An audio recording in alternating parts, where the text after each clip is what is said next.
Right ఇక Srisailam ghat road లో భారీగా ట్రాఫిక్ జామ్ అయింది. సాక్షి గణపతి ఆలయం నుంచి ముఖద్వారం వరకు సుమారు వాహనాలు నిలిచిపోయాయి.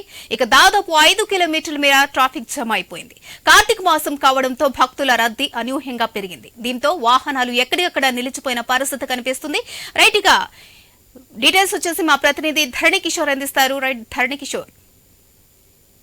రజీనా, శ్రీశైలం క్షేత్రానికి భక్తుల రాకపోకలు తీవ్రంగా పెరిగాయి. ఈ రోజు వారాంతం కావటం, ఆదివారం అవటంతో, అందులోనూ రేపు ఆఖరి కార్తీక సోమవారం కావటంతో భక్తుల రద్దీ విపరీతంగా పెరిగింది. ఒక్కసారిగా ఈ భక్తుల రద్దీ పెరగడంతో సాక్షి గణపతి నుంచి అటు ముఖద్వారం వరకు కూడా ట్రాఫిక్ జామ్ పూర్తి స్థాయిలో ఏర్పడిన పరిస్థితి. సుమారుగా 5 కిలోమీటర్లకు పైగా ఈ వాహనాలు నిలిచిపోవడంతో భక్తులు తీవ్ర ఇబ్బందులు పడుతున్నారు. అయితే ఈ యొక్క రేపు సోమవారం, కార్తీక సోమవారం ఉండడంతో భక్తుల రద్దీ కూడా శ్రీశైలానికి ఎక్కువగా వస్తుండడంతో ఇది మరింత ఇబ్బందికరంగా మారిన పరిస్థితి. అయితే ఇటు పోలీసులు, ట్రాఫిక్ సిబ్బంది కూడా ట్రాఫిక్ ను క్రమబద్ధీకరించే ప్రయత్నం చేస్తున్నారు.